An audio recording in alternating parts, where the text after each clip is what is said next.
The following podcast is provided by Athira Pharma and Answers for Elders Radio.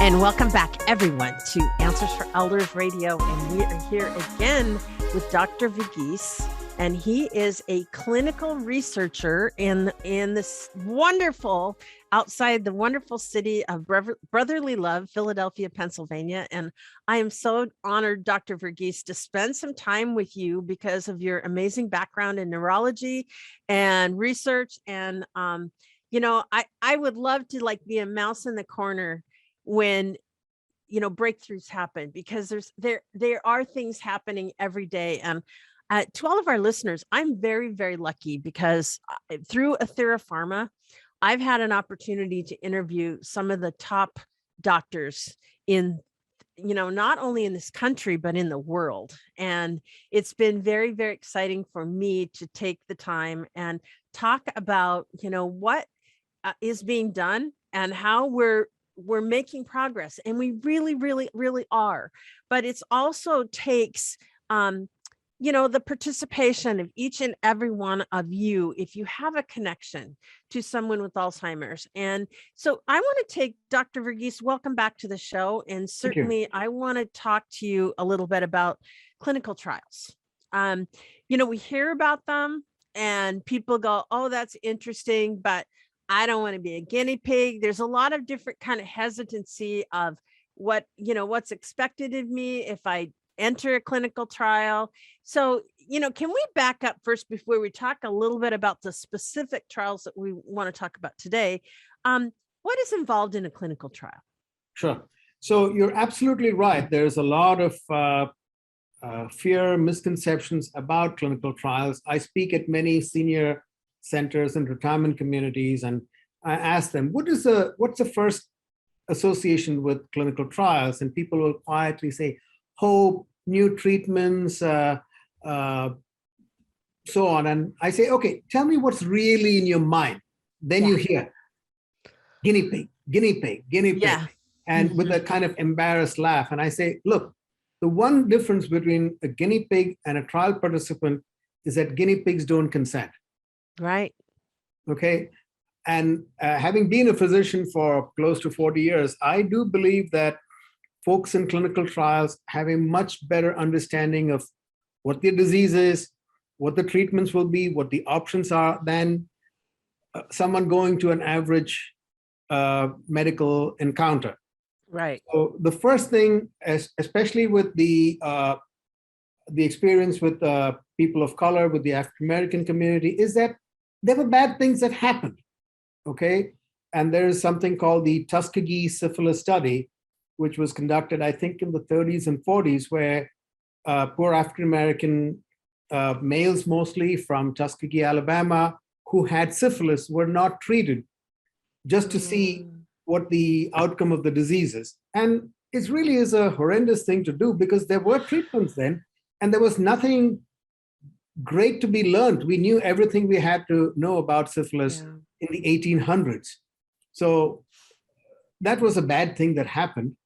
But, if you go back 50, 100 years, lots of bad things happen, and society has moved on. We have moved on. We, I believe, have a much more inclusive and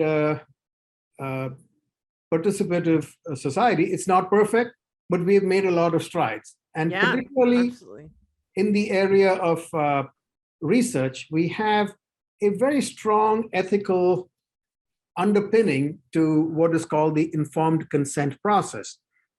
So anyone who takes part in a clinical trial has to be explained the informed consent form. They, and in Alzheimer's studies, their family member or study partner will also sign that consent form. So basically it is appraising people about their condition, their illness, what this medicine is about, to tell them that this is experimental medicine, it is voluntary, you can change your mind anytime, what the side effects are of the drug.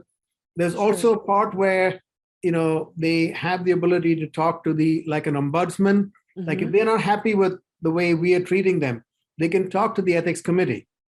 That's wonderful. And they're also told that if they have a side effect, that needs, outside medical care, the sponsor will pay for that.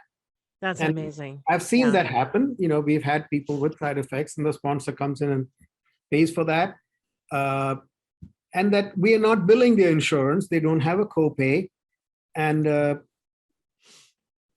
they can change their mind at any time. So it's a very comprehensive document, and it's administered by an ethics committee or an IRB, an institutional review board. And all of this is under the supervision of the Office of Human Research Protection, or OHRP, which is under the FDA. So the line of regulatory control and supervision goes all the way up to the federal government. So I do believe that folks who go to clinical trials have, as much information as they need to make up their minds and to withdraw from the study. Right. So when you talk about a study partner, I zeroed in on that. What is the role of a study partner, and who is usually that person? It's someone who spends some time with the patient. Okay. A spouse, an adult child. It could be a neighbor. It could be a child. It could be a parish nurse who comes and visits them. But look, we are looking at people who have difficulty with their memories.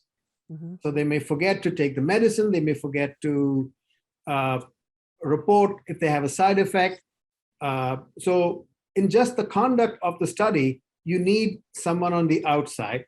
That's one part. And also, the trial partner is someone who will tell us about their functioning at home. Got it. Activities of daily living, because it's not enough to help them remember a sequence of words or numbers. They should be able to look after themselves. Absolutely.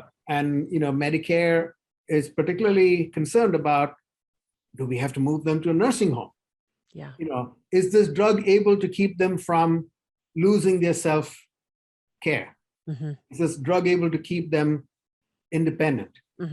And that information, are they able to get a meal? Are they able to be safe? Can they choose their own clothes? Can they wash and keep themselves clean? Can they maybe go to a grocery store? All of this information comes from a family member or a trial partner. So the trial partner has two roles. One is of giving information on their functioning, and the other is to be there as a second pair of eyes and ears.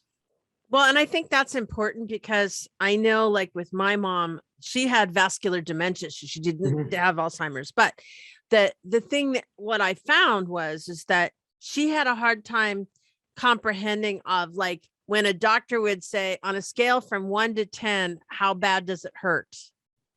Mom always said it was a 4. And even though she was in massive pain, she didn't have the ability to process really how bad is this.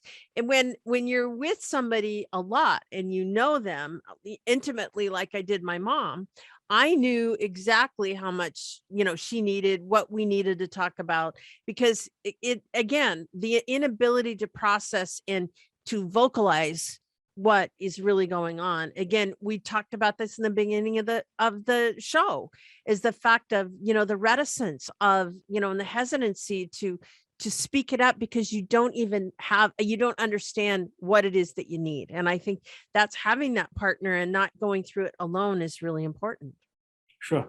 Yeah. And also, these are complicated issues, Yeah. An informed consent, maybe 20 pages, Yeah. And I mean, when you give a lot of information, it's also hard to comprehend. So it's important to have someone who can help them with the decision. And, it's hard too, because families are struggling. I know I probably talk to at least 1 to 2 families a week who are dealing with, a loved one with Alzheimer's, and they don't necessarily know how to help. They don't necessarily know who to call to reach out to. All of those different factors are certainly huge considerations. And so, trying to help in the best way possible, I'm hopeful that we can do that. So as far as when is a good time, I'm just going to throw it out there. When is a good time to reach out for help? Or to acquire about a trial? Early stages, mid stages? I mean, where are we at on that? It's a very good question.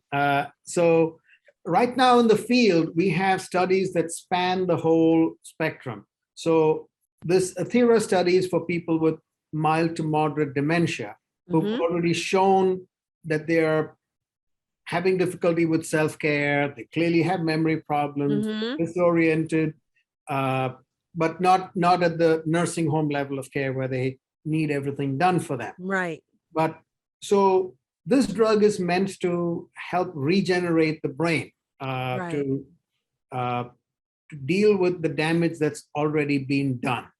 Yeah. So let me go back. So in the field, we have studies that are meant for people who are perfectly normal with no outward symptoms. These are called prevention trials. Remember, I talked about the 1 in 3 people who are functioning out there with no symptoms with the amyloid. So this is meant to take out that amyloid or counteract that amyloid in people who have not yet manifested symptoms. The most important area is the people with what is called mild cognitive impairment, who just have short-term memory problems. You mentioned, ask a question again, or repeating yourself, telling the same story again, forgetting the things that people forget first are mundane, everyday things, not important things. See, because our brains, our minds give more value to emotionally important things. If I ask you, where did you celebrate your birthday last year? You probably will remember. But if I asked you what you wore last Tuesday, you'll certainly not remember. No. Most likely. Right? Exactly. So it's the mundane things that we forget first. And that can often be confused for a senior moment. Yeah. In fact, I have a lecture that I have entitled Senior Moment or Alzheimer's Disease. Wow. So it's forgetting things, repeating yourself, needing to use your cell phone. People now use this as what I call the peripheral brain. Yep.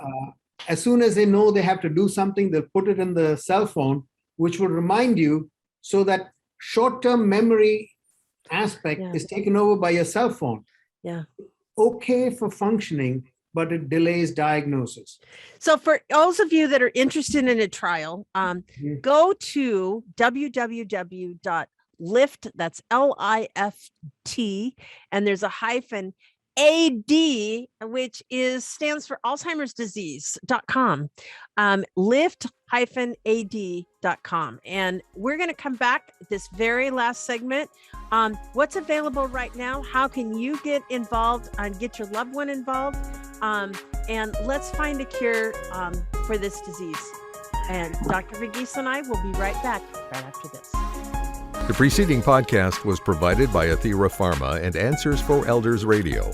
For more information about the Alzheimer's clinical trial, go to atheraclinicaltrials.com.